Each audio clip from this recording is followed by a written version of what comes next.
Hi guys, it's Ebird Online with the first of today's videos on 90 Day Fiance. This is Season 7, Episode 6, Premature Departure. And in this part of the review, I'm going to be discussing Anna and Mursel and Blake and Jasmine. And later, we'll be asking what exactly happened with Blake and Jasmine's living arrangements. And we'll be trying to get to the bottom of, does Blake actually know who his parents really are? Just a very quick word to say, please subscribe to my channel. I'm very grateful to all of those who have done so thus far. It's greatly appreciated. And you, my subscribers, have finally humbled Ebird. And don't forget to follow me on Twitter at Ebird99. So first up, we're going to talk about Anna and Mursel. And this whole situation just gets worse and worse. So they're at home and Anna's in the kitchen, Mursel's on his own in the bedroom, and the boys are playing, I don't know, whatever kids play these days, Wii or PlayStation or something, in the living room. So the family is as split and segregated as ever it could be. And basically, Mursel is not part of this unit. I think it's fair to say Anna's the only person in the whole of America who likes Mursel.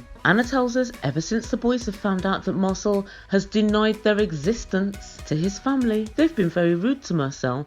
No shit, Sherlock. And she said Joey's made no effort with Mursel and he's been very rude to him. Side note to Anna, your kids are only ever as rude as you allow them to be. So Anna goes and sits with the boys as they're all playing computer games. Guys, do you think that you can spend a little more time with Mursel and get to know him? And the youngest one said, 25! And I thought, what is he talking about? And then I realised the youngest son wants $25 an hour to talk to Mursel. Well, I guess as long as it keeps the conversation simple, Mursel should be okay. But it just made me laugh because all the boys were laughing together about this 25. And I feel like the older boys have been saying, yeah, we'll talk to him for $25 an hour or $25 a minute. And the youngest one's been sitting listening to it, soaking it all in. So as soon as Anna walks over and says, you know, you guys should talk to Mursel, he's like, 25. Quite an amusing moment. So in a desperate bid to cheer herself up and to get herself in the mood for her wedding, Anna decides that they're all going to go and try on morning suits for the wedding. So just as they're getting out of the car, Joey said, oh my god, I hope that Mursel isn't planning on wearing some sort of barbaric headdress for this wedding. Let's take a moment to think about that. Barbaric headdress. Okay, so Mursel was wearing his Muslim headscarf, which I think is called a kafaya, on their first meeting when they met Anna's mum. But to describe it as a barbaric headdress, I think is very wrong. It's the kind of thing I can imagine like a 15, 16-year-old saying, or I think it's the word barbaric that draws me to the not unreasonable conclusion that he's drawing on the fact that he's Muslim. And so what do we have from his mum, Anna? Absolutely nothing. She doesn't even say that's rude, or Mursel's sitting here, he can hear what you're saying. He may not understand everything, but that's an extremely rude thing to say to somebody whilst they're in your presence. Like I said earlier, the only children that are rude are ones who are allowed to be rude. Anna, you need to put your foot down with these kids. It's one thing quite rightly pulling him up on the fact that you haven't told your parents about us, but as a minor you cannot sit there in somebody else's presence and be so blatantly rude and not have your mum pick you up on it. So they go and try morning suits and Joey comes out of the changing room and Anna says, do you like it? No. Do you want to try on something else? Don't care. And then Mursel asks Joey, what do you think of me and the wedding? And Joey says, I don't care. And then he asks, have you told your parents about us yet? And Mursel said, no. Mursel asked, do you want this wedding? Joey said, no. Anna said, do you think you can put this behind you and focus on the future? And again Joey said no, and Mursel said this situation does not make me happy. And Joey said, but it's not all about you. And Mursel said, well, if you don't want me I can go. And Joey sort of looked at him and said, really, it's that easy? A fantastic situation solved. Bye Mursel. And I think most of this issue is Anna's problem. Anna should have done the following: not said anything about Mursel not telling his parents about Anna's kids in the first instant. Once Mursel got to America and they decided we're going to be together, we are going to go ahead with the marriage, we do love each other, then Anna should have said, this will never be happening unless you tell your parents, so you can either tell them now or the whole thing's off. She failed to do that. Also, the boys were obviously very upset by this, and I would have been apoplectic with rage if it was me, and I probably would have been extremely rude as well. But Anna shouldn't be allowing this level of rudeness. Anna should be, one, parenting the children, and two, intervening and making sure if you're going to be rude, you're sure as hell not going to be rude in front of me or in front of Mursel, but letting them know I support you in the fact that Mursel will have to tell his parents. And let's not forget, Anna was the person that said,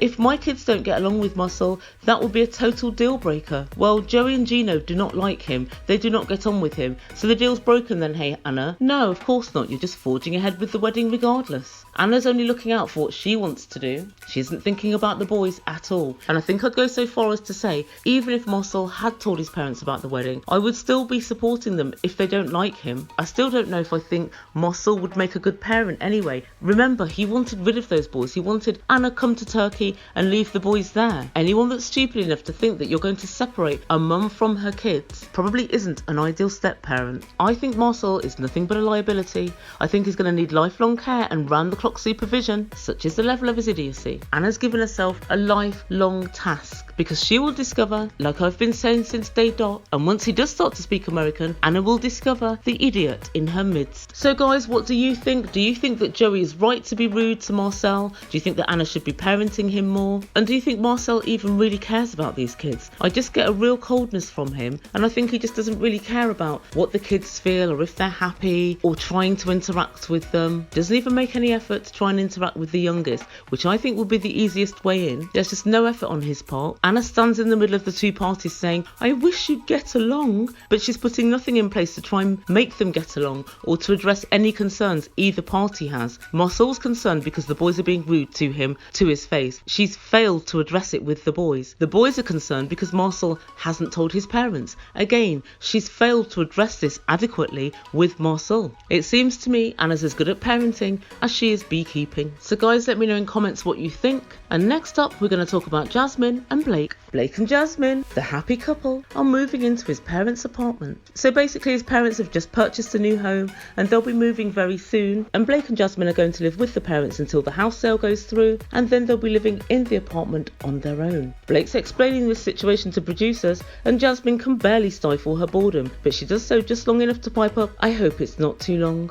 And the next time we see them, Blake is struggling up the stairs with 2 suitcases, a large backpack and a bag. Jasmine struggles up herself with her K1 visa in hand. And again, in a producer chat, Jasmine says it's important that I get on with Blake's parents, but then she directly undermines this statement by saying, but it's not everything. And then she directly undermines that statement by saying, actually I don't really care. As long as I get on with Blake, I'm fine. So already I detect a little bit of disdain for Blake's parents, Blake's family, and Blake, well, Blake's not picking her up on it at all. If somebody said to me, I don't care if I get on with your parents or not, our relationship's the most important, I would be telling them there and then, you had better get on with my parents, because if my parents don't like you, you're toast. I expect 100% effort at all times. And yeah, during the time that she was saying all of this, Blake had the good sense to look down at his shoes. He wouldn't actually look into the camera. It's as if somebody was saying, don't stare directly at the sun. He dare not look at that camera. Of course you don't, Blake, because black mama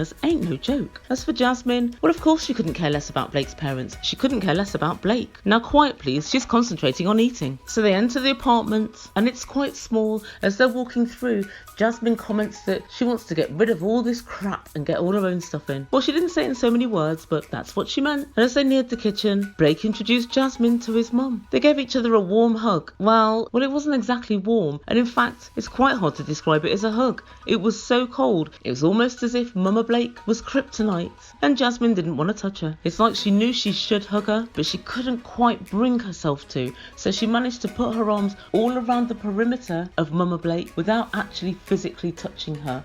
Then she gave a very small perfunctory tap on her back. Yeah, that was awkward. Very awkward. But Mama Blake didn't seem to notice. She said, how are you? Good. And how was your trip? Long. Anything else? Tiring. Oh God, Jasmine's a barrel of laughs, isn't she? And then Mama Blake says cryptically, when your stepdad comes home, he has something to say. And right on cue, in walks stepdad. So they sit Blake and Jasmine down. And then stepdad says, you can't live here under our roof together. We're a God-fearing family. This just won't work. Okay? And then he continued to say, there was some misunderstanding on my part, or I didn't know what was going to take place. And he said something along the lines of, it wasn't explained to me right. Okay, so how was it explained to you?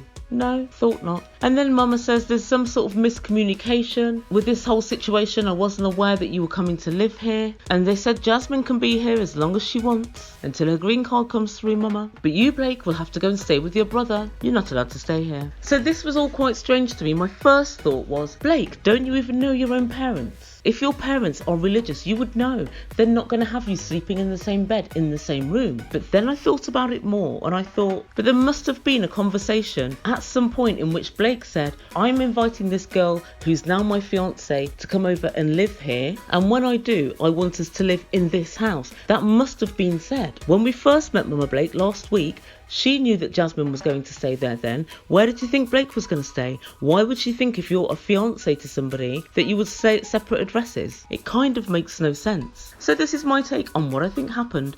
I think Mama said yes. And I think she took it back to the stepdad and she said, oh, Jasmine's moving in. And then once the stepdad realised, oh, Blake's moving here as well. Absolutely no, that's not going to happen. And then he said, well, you can tell Blake. And I think the mum said, well, it's you that wants it to happen, so you can say it. And that's why she had to wait until he was back before anything was said. And I think during this conversation, she gained strength and puffed herself up from how stern her husband was being. And she said, I'm not changing my mind. I don't care if you're mad or not. Why would you even need to say that? I don't care if you're mad or not. You do care. Most people would care if they knew they'd upset their son or their mum or whoever. So saying I don't care is you trying to play it off in some way as if it's your decision. I don't think this was your decision. I think this was his decision and I believe you've gone along with it. And she finished up by saying in 2 months we'll be out of here, and when that happens you guys can take over the flat, and in 3 months you'll be getting married anyway, so then you'll be fine to live together. Mama, makes this make sense? Tell me what it was that you thought was going to happen. Where did you think your son was going to stay? Why would you think that you were going to be hosting alone, just Jasmine? Would that be a normal situation? It really wouldn't. Obviously, Blake, you should know that your parents are religious and so on and so forth, but something is amiss with this story, very much so. And then the stepdad said, is there anything you want to say, anything you want to ask? And Jasmine said, well, when can Blake be here? And then he said, only when we're here. So in other words, we can't leave you two alone for a second, lest you decide to fornicate. Little do they know, Jasmine has headaches, and Jasmine, she likes her alone sleep. And later on, Jasmine asked Blake, why didn't you stand up for me? And Blake said, well, what could I say? And she wouldn't even look at him. And Jasmine, wow, she's unrelenting in her contempt for him. I mean, I guess in some small way her persistence is to be admired, because few people could actually maintain that level of disrespect. I'm not sure what it is she expects him to do against his parents. He's asking them for a favour. Can we both stay here? They're saying no. She can stay and you can't. That's the end of the story. 1, it's your parents. 2, it's their home. You have no say and you know you don't, so there's no point in him saying, let me stay, because they'd still say no anyway. So Blake's off to live with his brother, and Jasmine, well, she's going to stay with his parents,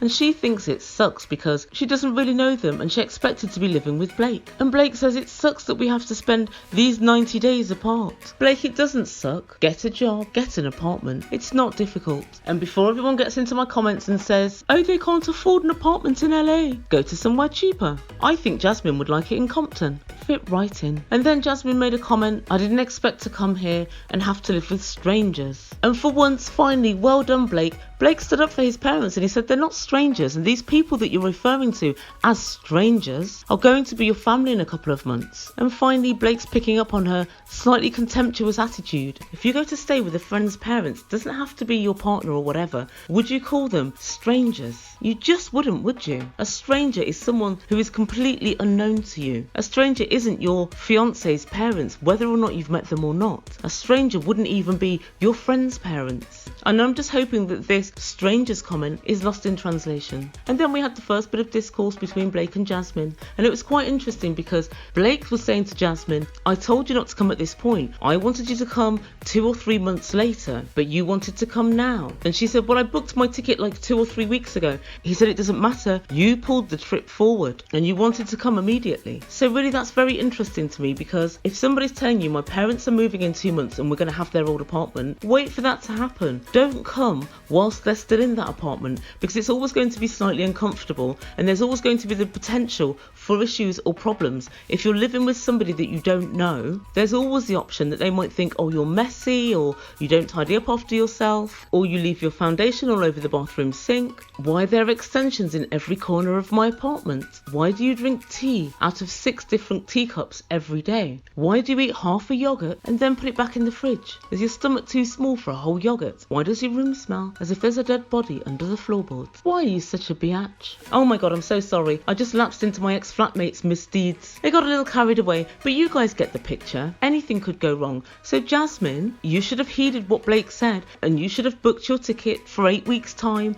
and come over when he had somewhere to live. That would have done 2 things. It would have eradicated this situation that you're in, and it would have helped the Ebird not to think that Blake was such a goddamn loser, because I would have thought, well, at least he has his own apartment. And then Jasmine finishes off the whole thing by saying, I don't care what Blake's parents think, I won't spend 90 days sleeping alone. Well, that's a turn up for the books, Jasmine, because last week all you wanted was alone sleep. And that's everything for this couple this week. So guys, give me your take on it. What happened in the saga with Blake's parents? Why do you think they kind of said yes, you can stay, waited till they were actually moving in, and then said no, you can't stay? And let me know if you think it's cultural difference that Jasmine's quite rude about Blake's parents, or if you think she's just a rude little boop. Yeah, the jury's still out. As I said, I used to go out with a Finnish guy for like 5 years, and I thought it was just him and his family, but they weren't dissimilar to Jasmine if I really think about it. They are quite blunt with their expressions, but there's something underlying with Jasmine that leads me to believe she's just not into Blake, she's just not into him. Let me know what you think, comments down below.